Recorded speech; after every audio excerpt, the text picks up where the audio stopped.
is just a bowl of cherries. Don't be so serious, life's too mysterious. You work, you save, you worry so, but you can't take your dough when you go, go, go. So keep repeating it's the berries. The strongest oak must fall. The sweet things in life to you are just loans. So how can you lose what you've never owned? Life is just a bowl of cherries. So live and laugh at it all.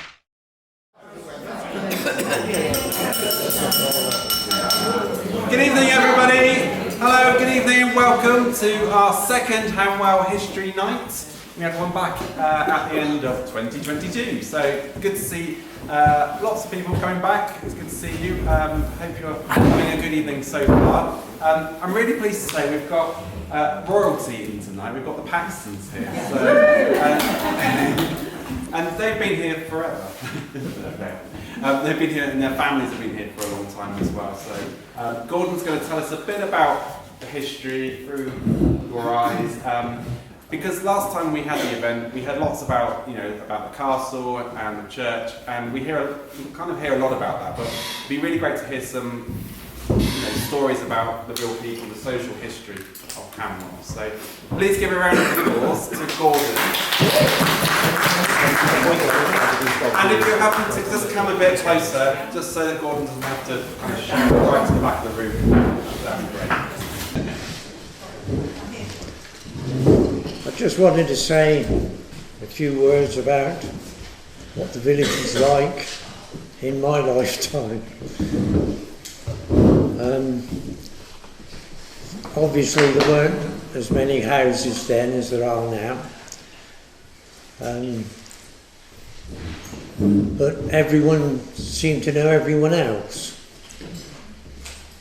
And probably because most of the families in the village had been there for several years, some for hundreds of years. My mother was the youngest of 13, her name was Betts, and her family went back to 1700 and something. 1795. And I suppose the Guns and the Hazelwoods, some of whom are here tonight, were just the same. Most of the village people were related then. And also the children mixed better, mainly because they all went to the same school in the village. In my mother's time, that was the only school they ever went to. They started at 4 years old and left at 14 years old.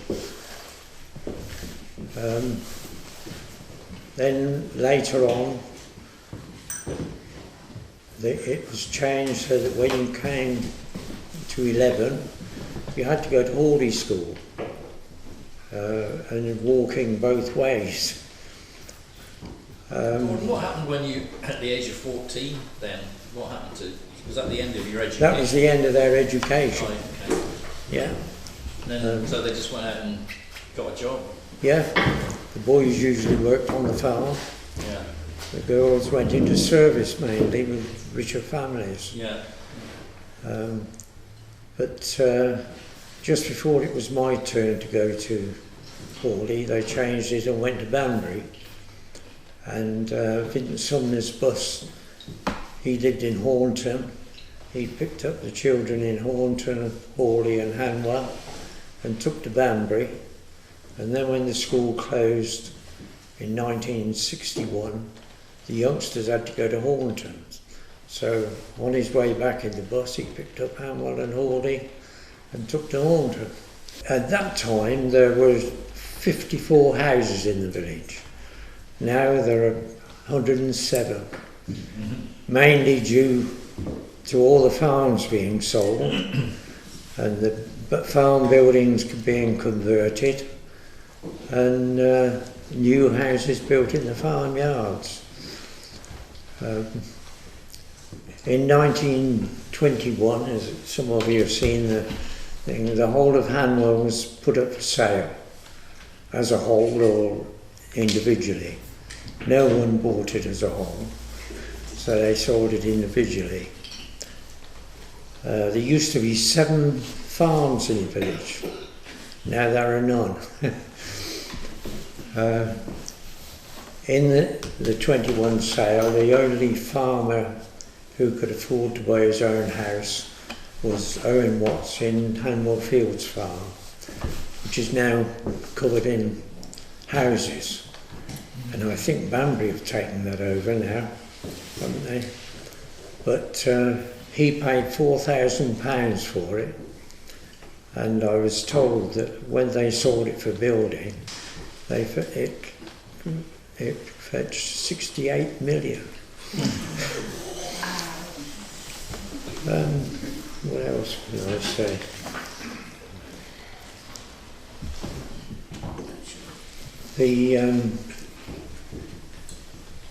I don't know whether you all know where the Methodist chapel was, opposite the pub. That was built in 1883. It was handy, really, wasn't it? And it would cost £120, and it was built on land donated by Earl Delaware, who owned Hanwell. I think that was the last thing he ever did for the village.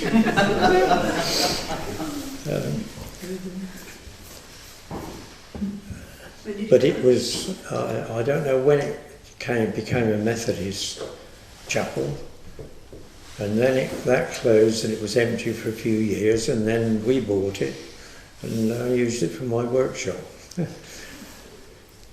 for a few years. I don't know what else I can say. The village hall was built in 1927 and cost £345 to build. It was built for the Hanwell Rifle Club. That's why it's longer than most village halls before the toilets were built. Gordon, what we really want to know is what was the biggest scandal that happened? The biggest scandal? Yeah. I can't think of them. It's still to come. Any more questions? I can't think of anything I've got a else. question for you, Gordon. How many houses have you and Hazel lived in the village? Well, I've lived in 8 houses in the village. So which ones? I've lived in 5. I was born in the, as you go down towards property, go out to Southern Road, I was born in the last house on the left-hand side. Then So which house is that now? the last one on the left-hand side, before you get to the sharp corner, So that's Simon. there's 2 pairs of houses. Oh, are they gone now? No, Oh, they're still, so still there. Simon Clark's house. And then my father renovated a house opposite the castle gates, and we moved up to there. Then he built a new house just across the field here that's just been let, and we moved to there. And then he renovated his workshop, and we moved to there. And then, That's when I moved in. yeah, that's when. And then we bought this house, a pair of cottages that hadn't been lived in for 13 years. That's Gail and David's house. Yes. Yeah, so the shepherd's house. Yeah, and that took us 4 years in our spare time to bring it up to standard. And then we moved away to Mollington. Then we moved to Hornton. I built 2 houses there and we lived in one of them. And then we moved to Bodycote. And then we bought West Farm House and moved back there. That's your house now. Yes, Yeah. and renovated it. And then we moved down to Fairhaven, or Haven House. And then we moved away to Bloxham, and then we moved back to where we are now. So when did the taxman catch up? You don't have to pay tax if you lived in a house. You were saying to me the other day when we were talking about it, or it was Hazel, I think, that you said you'd never lived in a house that you either hadn't built or completely That's right, yeah. Yeah, which is amazing. Yeah. Quite extraordinary. So we couldn't grumble about what the house was like. No, you didn't. Well, I could have a few questions.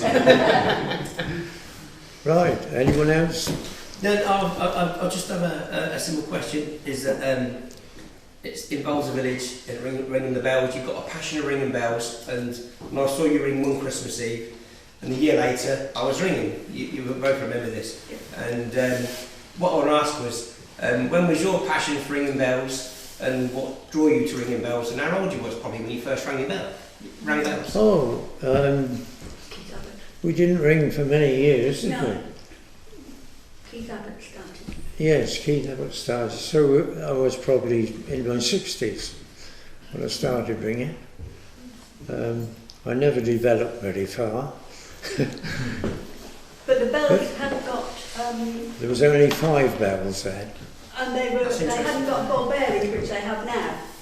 Right. It was just the wheel with a groove in and the rope. So you just pulled the rope. Well, I think you do now, but the it's bearings are on bearings the that on make the it wheel. easier to ring. Oh, right, yeah, so it's harder in the day. Yeah. Did they used to have like socially wise? How did the boys of the village meet the girls of the village? Was there big dances in the Hazel village? can tell you in a Go on then, minute. Hazel. Let's hear about it. Yes. In the village, did everybody know everybody else? Did you work in the local area, or did you live in the village and work away? Well, most of the men in the village worked on the farms, but my dad had a small building business, so we worked in several villages around. But it was quite local. Yeah, but Yes. some of the men used to work at the aluminium company, the Northern Aluminium Company. And the Oxfordshire And limestone. Where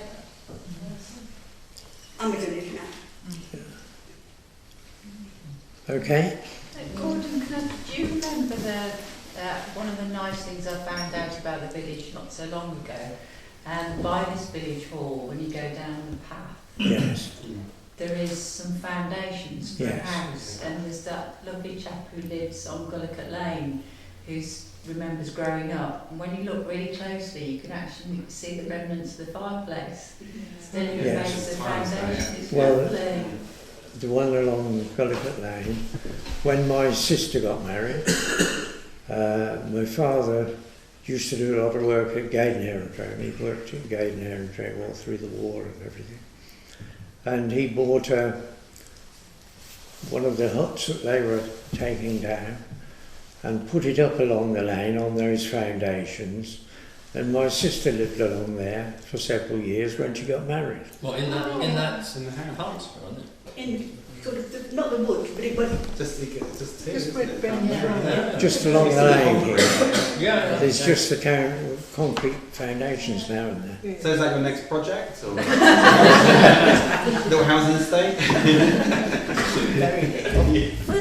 Were the foundations put down for the hut, or was there Yes, something before that? no, they were put down for the hut.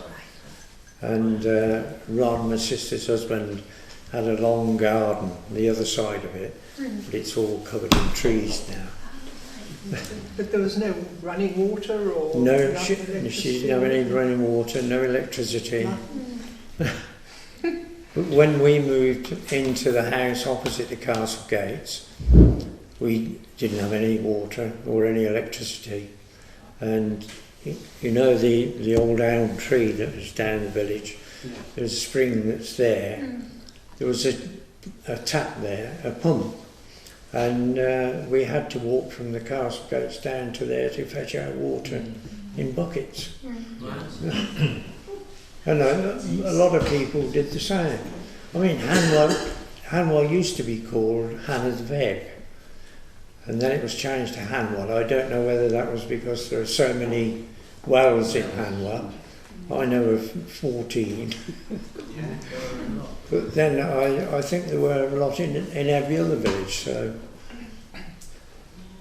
So do you remember the original old oak tree that was on the Yeah, exactly. It was an elm tree. Elm tree, sorry. So when did that get taken down? Because it was really fat and big, wasn't it? All its roots and its... There was only half of it there.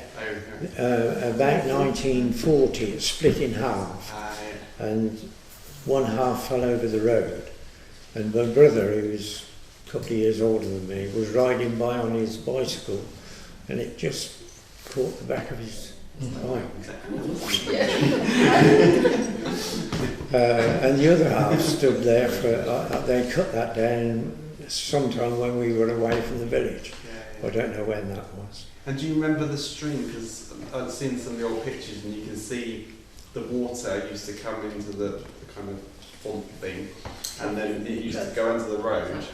Yes. Yeah, and it was kind of almost like a ford, yeah. Do you remember that? And it obviously got diverted and it's all hidden under the castle. There used to be a sort of a pond on the left-hand side of the road, but then they drained it into a little pond inside the castle orchard, and so it went through there. Yeah, you can hear it going.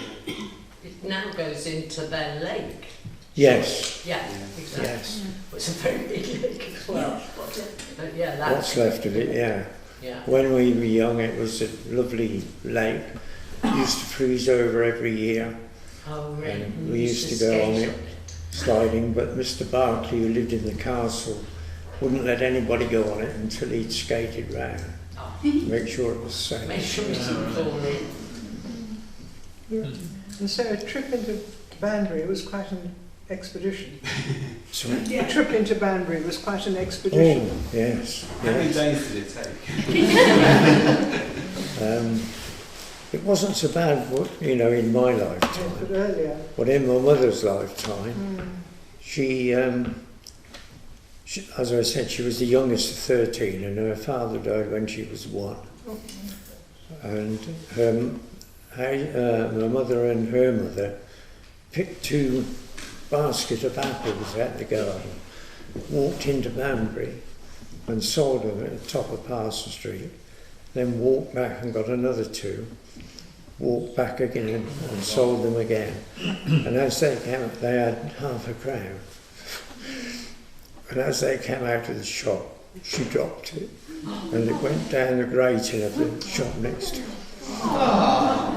To do a quick thing, that was 12.5 pence. Yeah. Half a pound. How did they manage to survive then? You know, not with her father dying.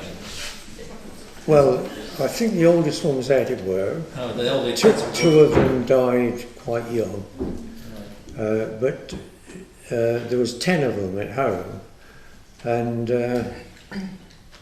the church used to have a sort of a charity, and she applied to the charity, and they gave her 10 shillings a week. That was a shilling for each child, and said she was young enough to go out to work for herself. Wow. Have you got any ghost stories? Ghost stories of Hanwell. You have to buy the book. I have, but I didn't send it. I think you know about them, don't I you? do, don't worry, I know. I will say though, I heard about some of the ghost stories in our house, and I chose to read your book the night Simon had gone away. I was sitting there on my own, oh, didn't it go? So thanks for that, Gordon. When we lived in Caroline's house, our son was at Lancaster University, and they broke up, I don't know, it was Christmas or some holiday, and he knew a girl out there who lived abroad, and her plane wasn't going for a couple of days, and so he said, could she come down and stay with us? Well, we got a spare room, the one at the end, that we hardly ever used, but we got a bed in it for when Hazel's mum came over, and so we put her in there. When we came down in the morning, she was at the other end of the house, and we said, what was the problem? And she said, I woke up and there was a man hanging from the beam. And that wasn't you then? We thought she was just probably dreaming, you know. And then another lad of our youngest son came over, and exactly the same thing happened to him. And our oldest son, well, one of them, went down to the library and he found out that there was a man hung himself in a farmhouse in Hanwell, but it didn't say which one.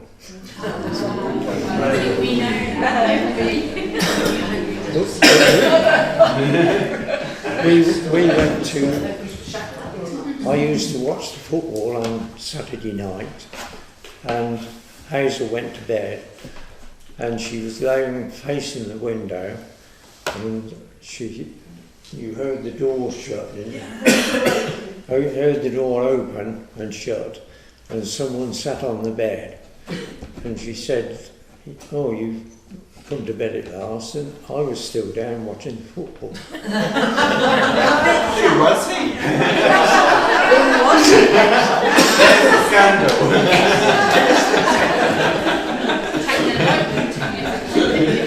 There are loads of ghost stories about the castle and all that. You don't want to hear about those. Good. I want to ask one thing. Say, I know you're a tradesman and I'm a tradesman myself, and the difference between us living a place like in Hanwell and rural even today. We work on very old buildings, and like yourself, has worked on many old buildings more than I've probably ever worked on. And as a lecturer, whatever that I am. But for you, what tradesman would you see yourself as a general builder? But what was your crafts? What was your main honing crafts? I did a 5-year apprenticeship as a carpenter and joiner. My dad was a stonemason and bricklayer. Yeah. So when we worked together, we did everything except the electricity and the plumbing and the plastering. But Ralph's a carpenter as well, isn't he, Gordon? Ralph's a carpenter as well? Yes. Yeah. Yes. How many houses have you worked on in the village? Most of them. Why, have you got a problem? Could you put right? I've got a guarantee. The house that you live in, you know the door on the end that goes out to the cars? That didn't used to be there. And my dad put that in. And Mr. Jordan, who lived there before, never paid him. He never did get paid. So you might be getting a deal. Go and see Toby. Wow. Well, how much would that be with interest? 68 million. Send the bill. Sorry, go. Oh yeah, I'm fascinated by the old photographs, and particularly the ones with the large groups of people. Are they gatherings of people in the village? Yes. Could you sort of explain those photos? That was in, we've got 2 or 3 of different gatherings. I don't know what they are. One was the coronation. Yeah, one was the coronation thing. And then there was a picture of them in the castle grounds. What was that one you saw? Oh, that was much more recent. That was like 2004. Yeah, that was the church lunch. Yeah. We used to have it every year down the castle. But Hazel will tell you. Anyway, thank you very much.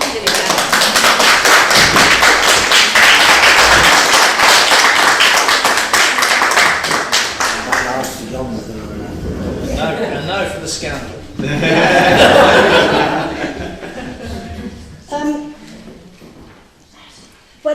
When I first came to the village, obviously before we were married, and then some young wives were doing things, and the children had Christmas parties and afternoon tea up in the village hall and things like that.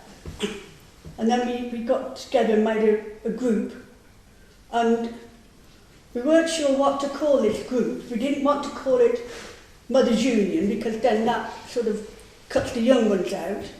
we didn't want to do mums and tods or young wives again because that cuts the elder people out.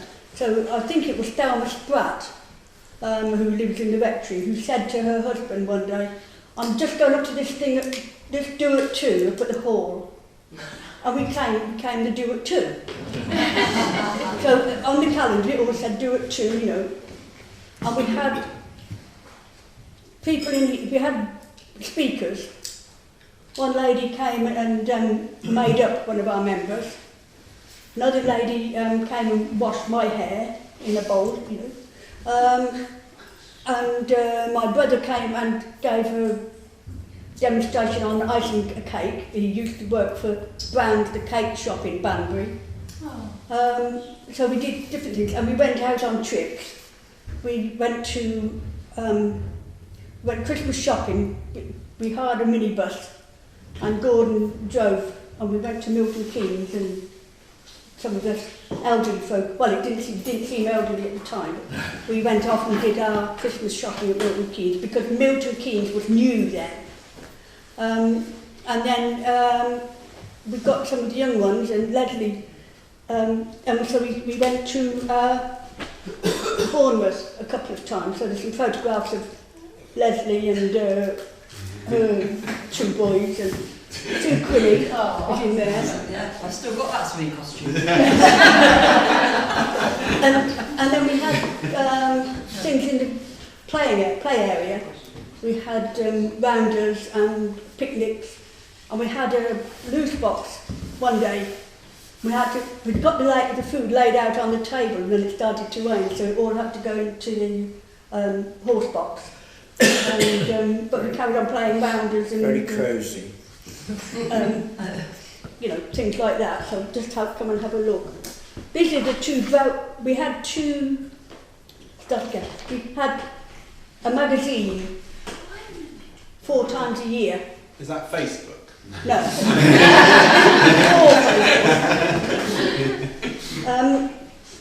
And I used to help write it, some of it.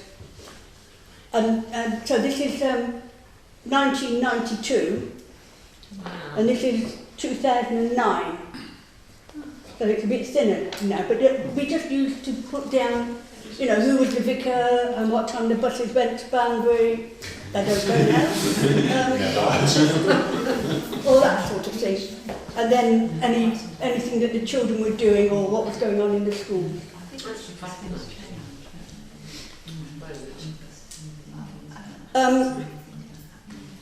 We had a poetry club and a book reading club that was in people's homes.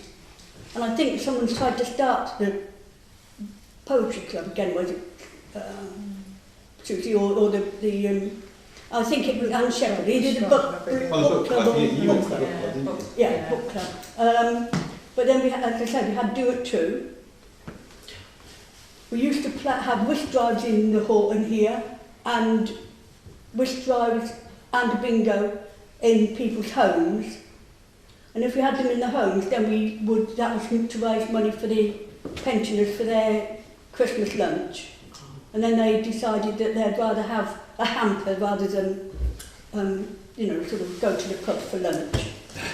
There was a lady who lived in the village who was an artist, and if you've been, I don't know if there's any more of her paintings in the Moon and Sixpence. There were at one time. And there was a photograph, a very old photograph, tatty thing, that appeared. And so she painted a copy of it. And if anyone would like one, they could perhaps pop £1 into the hall funds. I think that's about it. I haven't got anything else to say. Oh, it is. I'll just tell you this. Oh. This is not. This is our wedding photograph, but I'm not putting it there for that. But it's because it's hand coloured. It's not a coloured photograph. I can remember the school closing because we hadn't long been married, and I was thinking, well, you know, our children would be able to go there, but they had to go to Hornton. I think that's my lot. Yep. Oh, I've just got this. It's not anything to do with Hanwell, and it's not anything to do with the Paxtons, but our son desperately, years ago, wanted us to buy at an auction a bundle of these. It's 20 years after the First World War. Wow. And there's 38 or 39 of them. And they're going to go to the tip. No. So if anybody would like them, you can have them. Oh, we will. Yeah, I'd love some. Now I'll get you the rest. Thank you so much. Dinners around. Oh yeah, we had requested dinners. Yes. That's where we have 6 people who would host. Oh, this was the progressive. I think we Yes, the progressive dinner, yeah. We used to call them the aggressive dinner. we tried to get 6 people who would host, and then 24 people who would be guests. And each host had 4 people, provided a meal for 6, that was for themselves, and for 4 guests. And they would provide a full 3-course meal. But you only sat and had 1 course at each house. That's right, yeah. So you were told, half an hour after you had sat down and had your starter, that it might it's time to go. And your host gave you your next point of call. So you had to then go off and find Mrs. Blogs or wherever. And then you had a bit longer for the main course. Except I only got the cheese board. And then you changed again for the cheese course. We talked about that. And we used to charge £20 per person. And the host had that. And then you took a bottle of wine. I have to say, having experienced it, the only difficult thing we did was some hosting. And you get nattering, you've got your starter people, where you're all nattering, and then you see this troop of people coming down and laughing. Oh my God, you've got to get them out and wash up. It's all cut bits as fast as possible and just cut back in. But that's right, change cutlery. It was really fun. We always used to have a flower show, didn't we? Sorry? We had a flower show, yeah. Jill Hart used to organise it. She lived in where you live now, Tom. She organised the whole thing, from getting the schedules sorted and printed to arranging, visiting judges, because you couldn't ask anyone from your village to judge.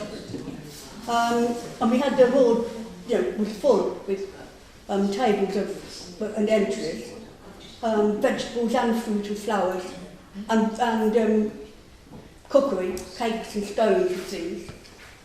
And then once it had been,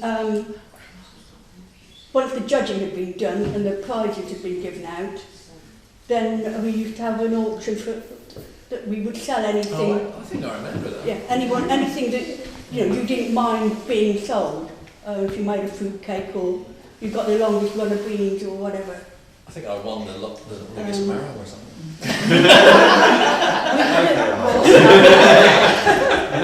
The allotments were really looked after then, weren't they? Yeah.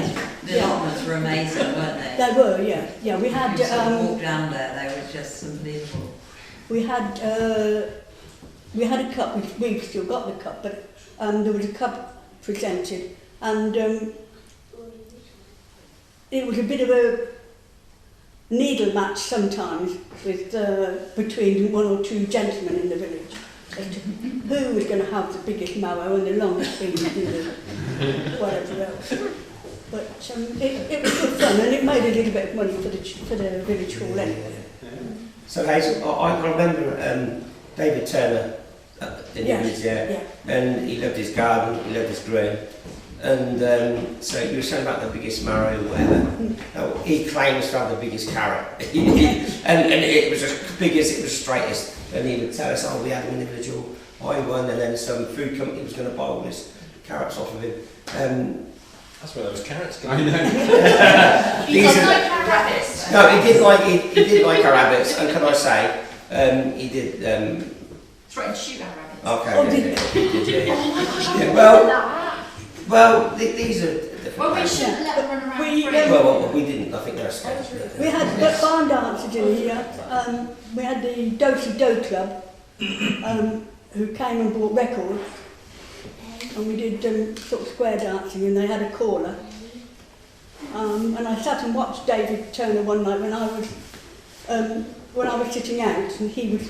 I don't know if you know David. He was a lovely man, and he was quite a large gentleman. And it was when you had to sort of do a figure of 8 or something like that. So you'd do this, and he's standing there. Well, and then you have to grab a hand, but it was nice because we all enjoyed it. We all had fun. We had harvest tea in here as well. Question. It's really interesting to hear about all the activities that the villagers did within this building. Yeah. And Gordon was saying it's 1927, so coming up sort of 100-year centenary of this building.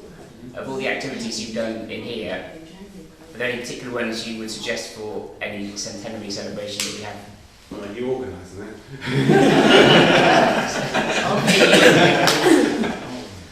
I don't know. It would have to be one that we could all get together. And we could. For dinner like these photographs? Yes, have dinner like these photographs where everyone sat down to eat. Because there wasn't a kitchen then. There was a stage here, and then there was the kitchen was sort of that. No, the kitchen was in here. The kitchen was in there. In there. So the ladies' powder room. That was the ladies' powder room, yes, and the elderly toilet would just. The gents had to just go in the field, yeah. The gents had to go outside. The door through to the stage. Yes, and the door through to the stage. So was there production in the village? Yes, yeah. We had some people came from Oxford. They just did a one-night thing. I remember seeing Undermill Wood performed here. Oh, did you? Unless I dreamt it. And Peter Bloor, who used to live in the school house, he and his wife Anne were in with acting, and so they put some programmes on as well. And we had table tennis and short mat bowling. Yes, that's in the picture. And we did start a youth club, but it was a job we hadn't got that many children. Amongst the village, I mean. Yes. And getting sort of darts and table tennis and that is not a good thing if you have to put them together. So that sort of folded, but we did have table tennis in here. Okay? That was it. Can you give a round of applause?